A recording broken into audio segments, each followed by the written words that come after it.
Guys, I finally did it.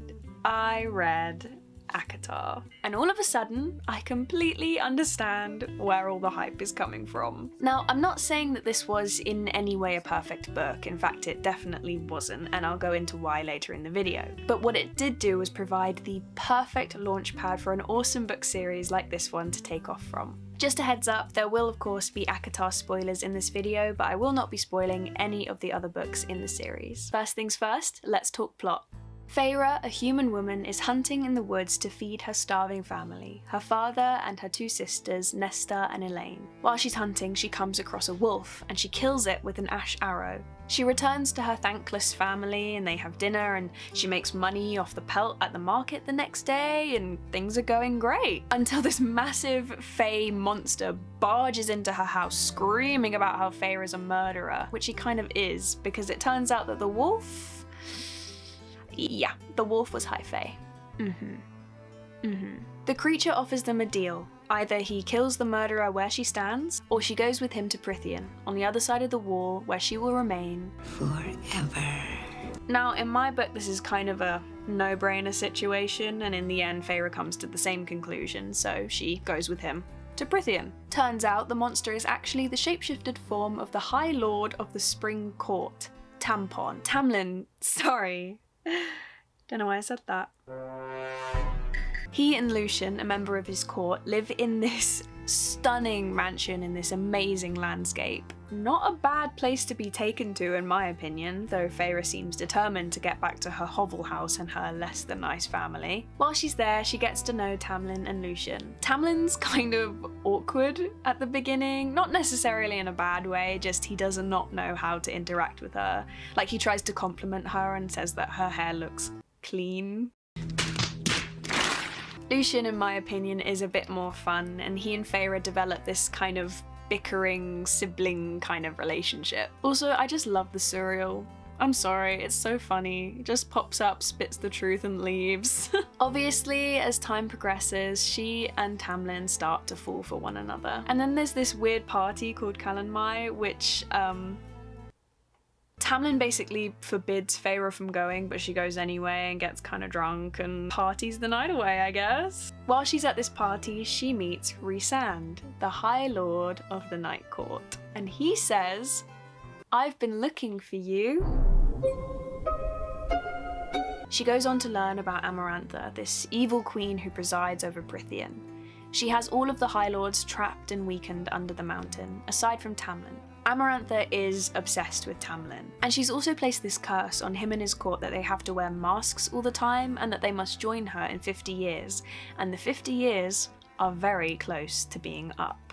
As Tamlin realises he's in love with Feyre, he realises that this now means Feyre is in danger from Amarantha, so he sends her home. Feyre returns home to find that her family is living in luxury. Tamlin's used his magic to help them out, and now they're one of the richest people in the town. But they're just as mean and horrible as always, and Feyre realises that if she truly loves Tamlin, she will risk the danger for him. So she goes back to try and help. But when she returns to the Spring Court, she finds the house trashed, and Tamlin and Lucien have been taken. So she does what any teenage, powerless human would do and goes right after them. Feyre, what are you doing?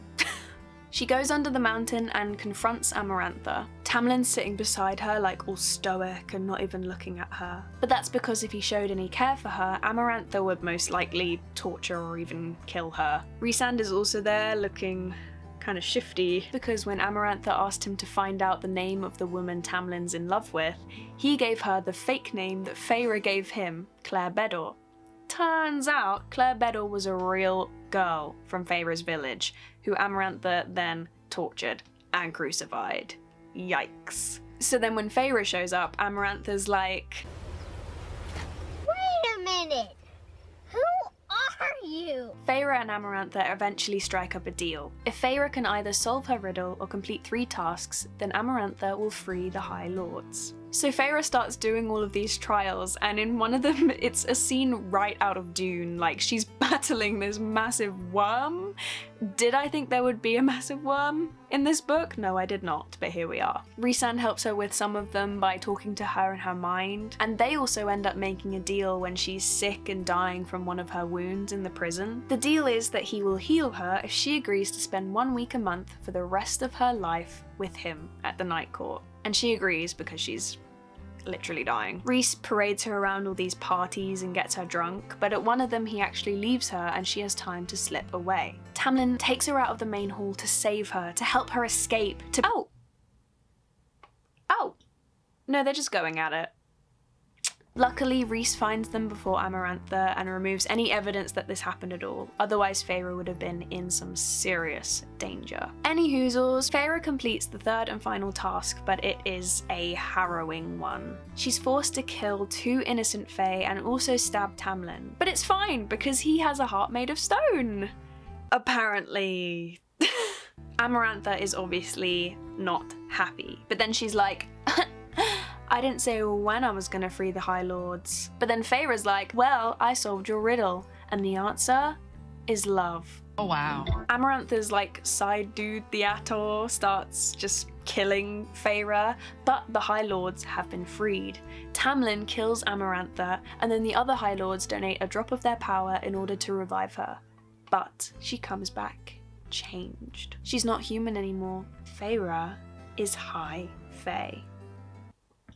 Now, like I said, ACOTAR is not a perfect book. It can be a little bit cringy at times, and there's a slow pace at the beginning which isn't to everyone's taste. However, Sarah J Maas is incredible at world building, and that's really what I wanted to talk about in this video. The later books have a lot going on, and while she continues to expand and explore Prythian, the action, rightfully so, takes precedent over descriptive language. But in ACOTAR, she describes this world so vividly, so beautifully, that I found myself fully submerged in this world of high fae and magic. I've never really read a ton of fantasy before, especially to the extent of fairies and that sort of thing, but oh my god, the creativity, the landscapes, the creatures, the people, all of it just feels so real. And Sarah isn't just the queen of descriptive language, she's also the queen of forward planning. Stuff happens in this book that you might just glance over or not even notice, but everything means something. She doesn't waste a sentence. Almost everything links to something in the future or the past, and without giving too much away, the other books in the series wouldn't have been what they were had ACOTAR not laid the groundwork for them. Maas is a genius when it comes to writing characters, crafting the plot, and sowing seeds for further down the line. And of course there's a few little spicy scenes in there as well. Overall, I really enjoyed this book. So much so that I read the first 4 in a week and a half and I'm now on the 5th one.